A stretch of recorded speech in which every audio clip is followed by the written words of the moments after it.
Bueno, todos creemos conocer la Navidad, ¿verdad? Las luces, la música, juntarse con la familia. Pero resulta que detrás de esa imagen tan familiar hay siglos de debates intensos, históricos, teológicos. Vamos a sumergirnos un poco en esa complejidad hoy. Así es.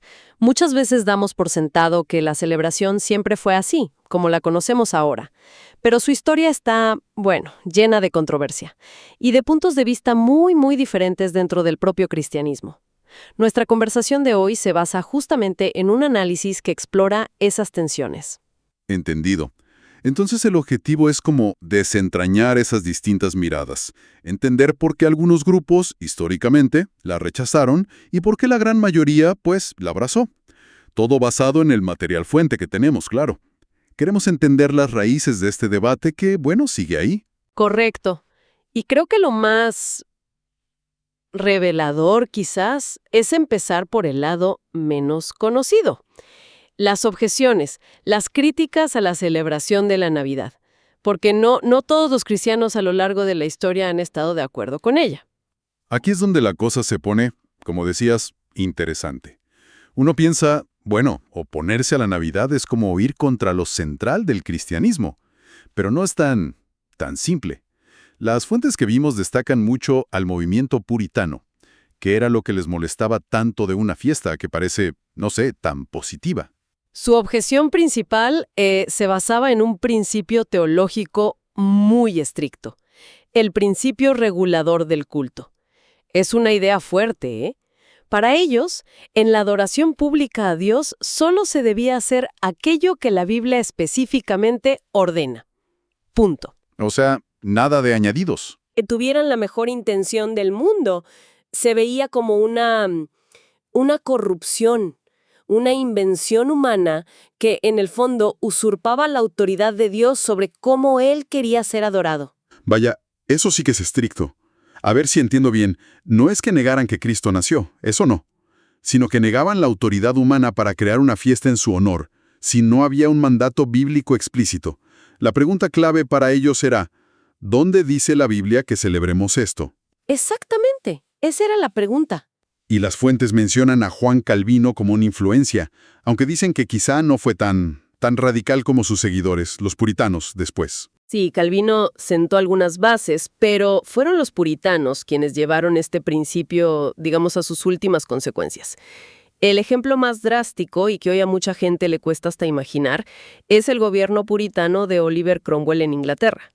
Hablamos de la década de 1640. No es que solo la desaconsejaran, no, la prohibieron, activamente prohibida la Navidad. ¿Prohibirla? Suena casi increíble hoy en día.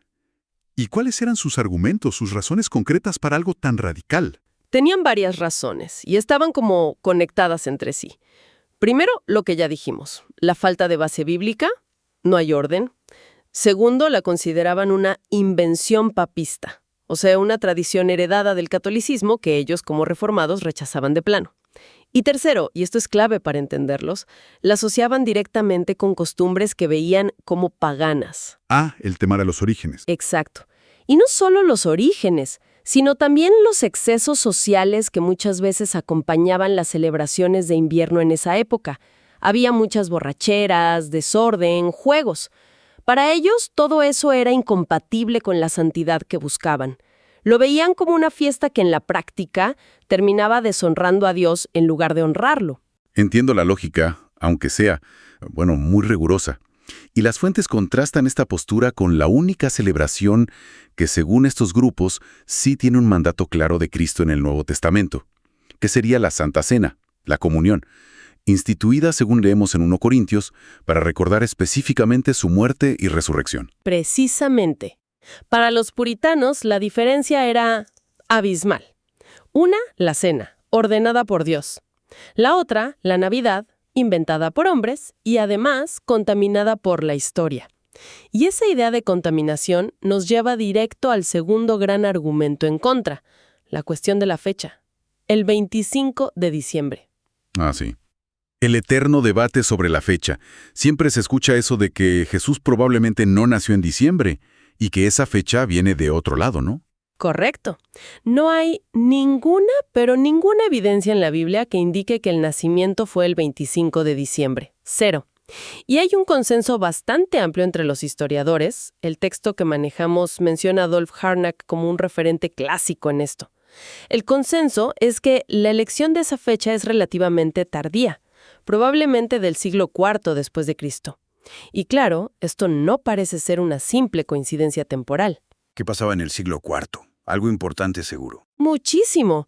Es un siglo de transformación total para el cristianismo dentro del Imperio Romano. Pasa de ser una fe perseguida a ser, gradualmente aceptada y finalmente hasta promovida por el propio Estado. Y resulta que justo alrededor del solsticio de invierno, los romanos tenían unas fiestas muy arraigadas, muy populares. ¿Cómo cuáles, por ejemplo? Las fuentes destacan dos principales. Por un lado, las Saturnales. Eran unas fiestas muy populares, un poco caóticas, dedicadas al dios Saturno. Terminaban más o menos el 23 de diciembre. Y aún más relevante para nuestra fecha, el 25 de diciembre se celebraba el Natalis Solis Invicti. El nacimiento del Sol Invicto. Suena importante. Lo era. Era una fiesta imperial significativa, dedicada al dios Sol. La había establecido oficialmente el emperador Aureliano en el siglo III, y caía justo cuando el Sol, después del día más corto del año, empieza como a ganarle la batalla a la oscuridad. Renace, por así decirlo. Entonces, la teoría más aceptada es que la Iglesia, que estaba creciendo mucho y buscando atraer a la gente del imperio, decidió básicamente poner la celebración del nacimiento de Cristo encima de esta fiesta solar tan popular. Una estrategia de, si no puedes con tu enemigo, únetele. O mejor dicho, reemplázalo. Se interpreta a menudo así, como una estrategia deliberada de cristianización. La idea de fondo sería algo como: ustedes adoran al sol físico que renace cada invierno. Bueno, nosotros les presentamos al verdadero sol, al sol de justicia, del que habla el profeta Malaquías, que no es otro que Cristo. Se buscaba, redirigir esa devoción popular que ya existía. Aquí es donde veo una tensión fascinante, la verdad. Porque lo que pudo ser una jugada pragmática, casi de, marketing religioso para facilitar conversiones, se convierte justo en la razón principal del rechazo para otros grupos, como los puritanos. Exacto. Para ellos, este acto de mezclar, este sincretismo intencional, no era una adaptación inteligente, era una contaminación, algo fundamentalmente erróneo. Era como decir que la celebración nació ya con una mancha pagana que no se podía borrar. Exactamente. Para ellos, la pureza del culto era lo primordial. Adoptar una fecha y quizás hasta algunas costumbres asociadas con la adoración de un dios pagano, aunque la intención fuera reemplazarlo, eso invalidaba la celebración desde la raíz misma. Veían una conexión histórica que era innegable y para su teología inaceptable. Pero claro, esa no es la visión que ha prevalecido al final. La inmensa mayoría de los cristianos, a lo largo de los siglos y hoy mismo, sí celebran la Navidad. Démosle la vuelta a la moneda ahora. ¿Cómo responden los que sí celebran a estas críticas históricas y teológicas que la verdad son serias? ¿Cuáles son sus fundamentos? La defensa de la Navidad se centra, yo diría que sobre todo en la magnitud teológica del evento que se conmemora. O sea, la encarnación. El hecho increíble, asombroso, de que Dios mismo se hiciera humano. El texto de Juan 1, versículo 14, es clave aquí. Y el Verbo se hizo carne y habitó entre nosotros. Para la mayoría de las tradiciones cristianas, este es un misterio central, un pilar fundamental de la fe y del plan de salvación de Dios. Es difícil exagerar la importancia de esa doctrina, sí. La idea de que el Creador infinito entrara en su propia creación como uno de nosotros es monumental. Las fuentes mencionan a pensadores cristianos clave que meditaron mucho sobre esto. Sí, se nombra, por ejemplo, a Agustín de Hipona, uno de los gigantes de la Iglesia primitiva. Él reflexionó muchísimo sobre la necesidad y las implicaciones de que Dios tomara naturaleza humana.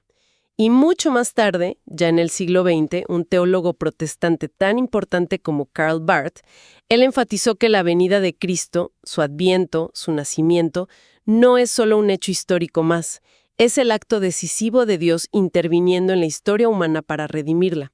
El punto de inflexión. Entonces, el argumento principal sería algo así como: si la encarnación es tan crucial, tan definitoria para entender quién es Dios y qué hizo por nosotros, ¿no es natural, incluso necesario en un sentido devocional, dedicar un tiempo específico para celebrarla? ¿Para recordarla y adorar a Dios por ella? Esa es la lógica fundamental. Desde esta perspectiva, celebrar la Navidad es una respuesta lógica, gozosa, agradecida a esa obra redentora de Dios que empieza con el nacimiento de Jesús. Y frente a la crítica de la fecha, del 25 de diciembre, la respuesta suele ser que la fecha exacta es, en última instancia, secundaria. Que no es lo más importante. Claro, lo que importa no es tanto el cuándo preciso, que reconocen que es históricamente incierto y que posiblemente se eligió por conveniencia, sino el qué se celebra, el milagro real transformador de la encarnación. Si conectamos esto con el panorama general, pues el enfoque está en la realidad del evento divino, no tanto en la historicidad exacta de la fecha en el calendario. Tiene lógica esa priorización del significado sobre la fecha histórica concreta. Ahora, ¿qué pasa con el otro argumento fuerte en contra? El del principio regulador. Esa idea de que solo se debe hacer lo que la Biblia ordena explícitamente.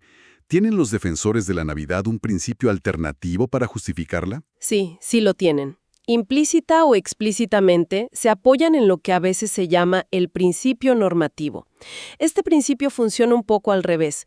Lo que la Biblia no prohíbe específicamente está permitido en la adoración, siempre y cuando, claro, sea coherente con la Escritura en general, promueva la edificación de los creyentes y se haga para la gloria de Dios.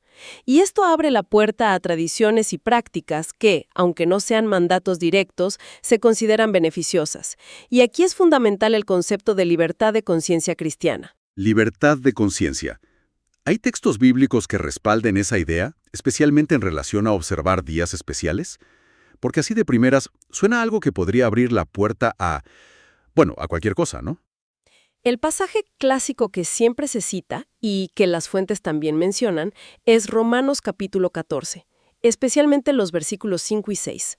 Ahí el apóstol Pablo está tratando unas disputas que había en la iglesia de Roma sobre comidas y sobre días especiales.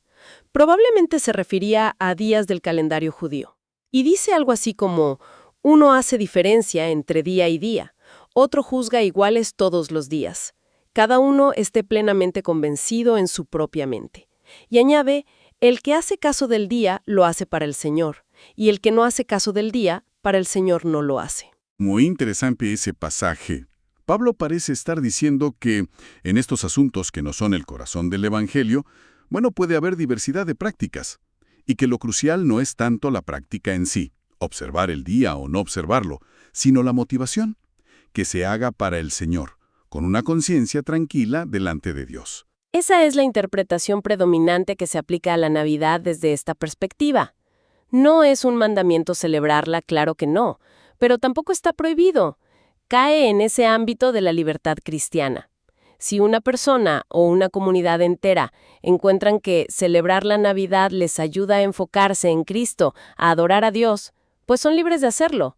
Y si otros, por razones de conciencia basadas en las objeciones que ya vimos, prefieren no serlo, también son libres. La clave es la convicción personal y la intención de honrar a Dios en ello. Esto plantea una pregunta importante sobre el equilibrio, ¿no? ¿Cómo convive esa libertad individual con el peso de la tradición comunitaria?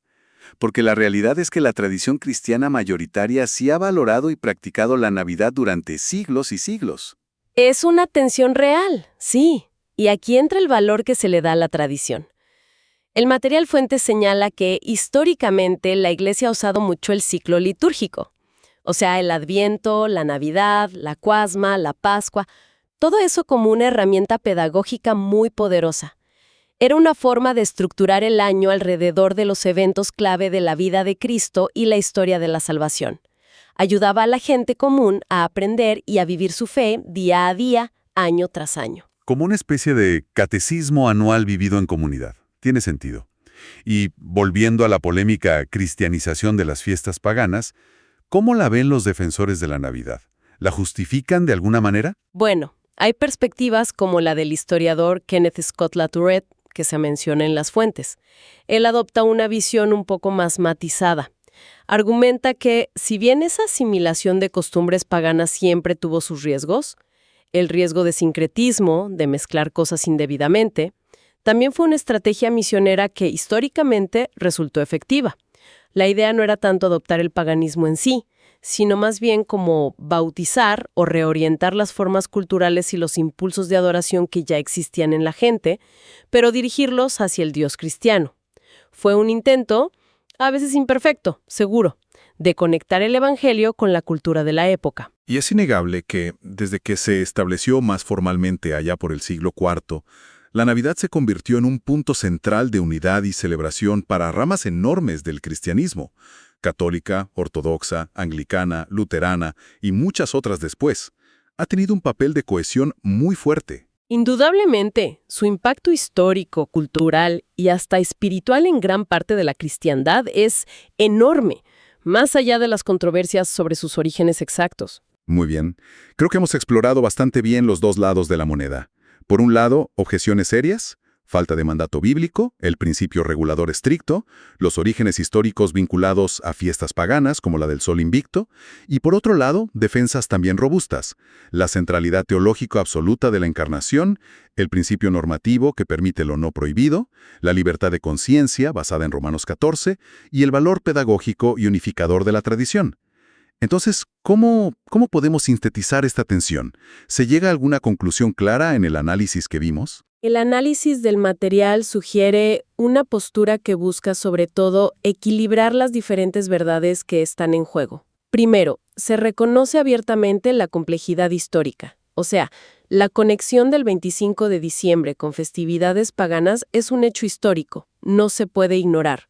Y eso explica, legítimamente, las reservas de las tradiciones reformadas más estrictas, como los puritanos. No se trata de negar la historia. Aceptar los hechos, digamos, por incómodos que puedan parecer a veces. Exacto.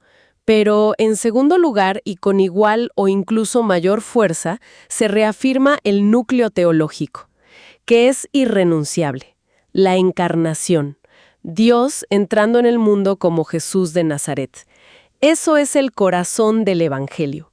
Por lo tanto, dedicar un tiempo específico a celebrar este evento no solo es permisible, sino que puede ser una respuesta profundamente bíblica de adoración y de gozo.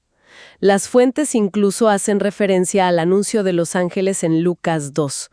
Os doy nuevas de gran gozo. La celebración puede ser una expresión de ese gozo. Así que, ¿el qué se celebra? La encarnación.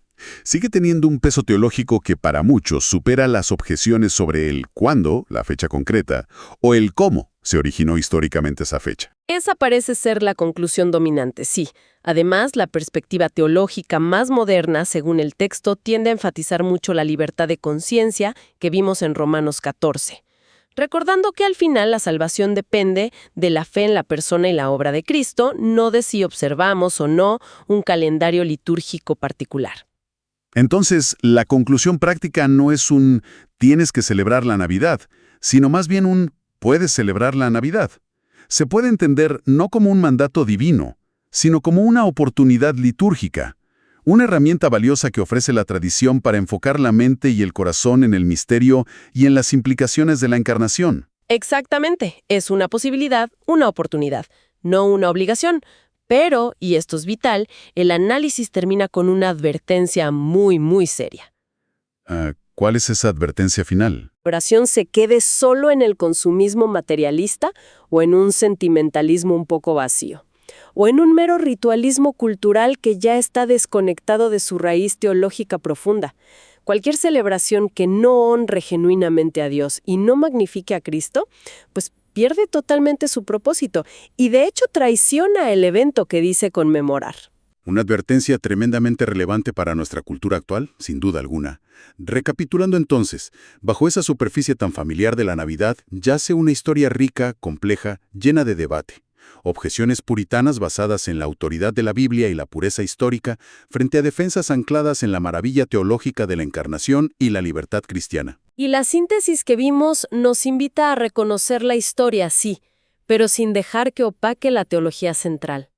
A valorar la libertad de conciencia, pero sin caer en la indiferencia. Y a celebrar, si elegimos hacerlo, con una intención muy clara: honrar a Cristo por encima de todo lo demás.